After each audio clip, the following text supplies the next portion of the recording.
Gustave Caillebotte successfully pursued many interests throughout his life. More than just a talented artist, he was an advocate for Impressionism, a shrewd art collector, a gardener, a boat designer, and a sailor. While his inheritance afforded him freedom from financial constraints, Caillebotte was determined to be recognized for his artistic skill rather than his wealth, and he would produce over 500 works over the course of his short career. Although his own work would long be overshadowed by the donation of his art collection to the French state, Caillebotte's art was distinct among his peers, and his paintings are finally being acknowledged and foregrounded in the story of Impressionism. Gustave was born on August 19, 1848, in the 10th arrondissement of Paris, to Martial and Céleste Caillebotte. Martial was a manager and stakeholder in a thriving textile company, which provided financial security that allowed Gustave and his brothers to pursue their passions. Gustave had two younger brothers, René and Martial, and an older half-brother, Alfred. In 1866, after the sale of his father's company, the family moved to a mansion in the 8th arrondissement, where Gustave and his brothers spent their teenage years. Caillebotte's early life was a blend of structure and self-discovery.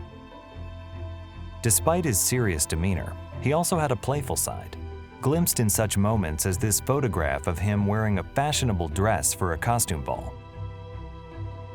Although he earned a master's degree in law in 1870, his path took a dramatic turn when he was drafted into the Franco-Prussian War that same year. By 1873, he had enrolled at the prestigious École des Beaux-Arts in Paris, marking the beginning of his artistic journey. Much of Caillebotte's early work reflects the people closest to him, his family. Two notable paintings illustrate his brothers' personalities.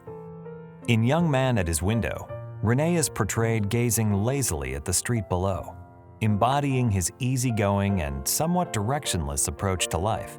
René never solidified a career path and was content to live off his inheritance until his untimely death at the age of 25. Martial, on the other hand, was more driven, following his passion for music. Caillebotte captured him practicing the piano in another painting, highlighting his dedication as a composer and graduate of the Paris Conservatory. Beyond his artistic pursuits, Caillebotte cultivated a range of interests, particularly rowing.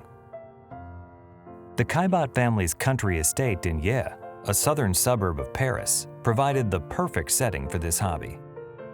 For Caillebotte, rowing was not just a physical activity, but also a social one, reinforcing bonds with his brothers and a close-knit group of friends. Caillebotte's portraits often featured those in his inner circle. This painting of his maternal uncle, Eugène Dufresne, was likely painted shortly after his mother's death in 1878. He also painted Henri Cordier, a distant cousin he was close to, hard at work in his office at the School of Oriental Languages. Several of Caillebotte's close friends played key roles in both his personal life and artistic career, like Jules Richemont, who came from a similarly wealthy background. Albert Cortier, a lifelong friend and notary, appeared in multiple paintings. Paul Hugo supported him by posing for him and collecting his work. And Richard Gallo, featured in many portraits, often accompanied him on trips to Petit Gennevilliers, a riverside retreat where Caillebotte and his brother later bought property. The country home served as a meeting place for the artist and his closest friends. There, he immersed himself in gardening, capturing the lush beauty of his greenhouses and flower beds in a new wave of landscape paintings. Several feature his companion, Charlotte Berthier, among the blooms. At the same time, his love for sailing flourished. as a devoted member of the Cercle de la Voile de Paris, a sailing club. He designed yachts, raced in regattas, and formed lasting bonds with fellow sailors like Émile Lamy.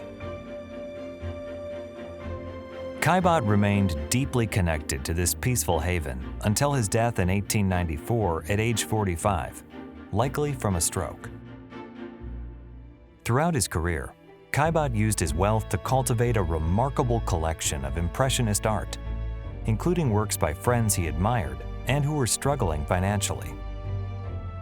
In his will, he donated 68 works to the French state, only 38 of which were accepted. This laid the groundwork for what would become the heart of the Musée d'Orsay's Impressionist collection, though he notably left out his own paintings. After his death, his brother Martial and friend Pierre-Auguste Renoir added 2 of his works, Floor Scrapers and A Winter Scene of Paris Rooftops, to honor his legacy. Caillebotte's impact lives on not just in his compellingly original art, but in his roles as collector, sailor, gardener, and champion of beauty in all forms during the Impressionist era.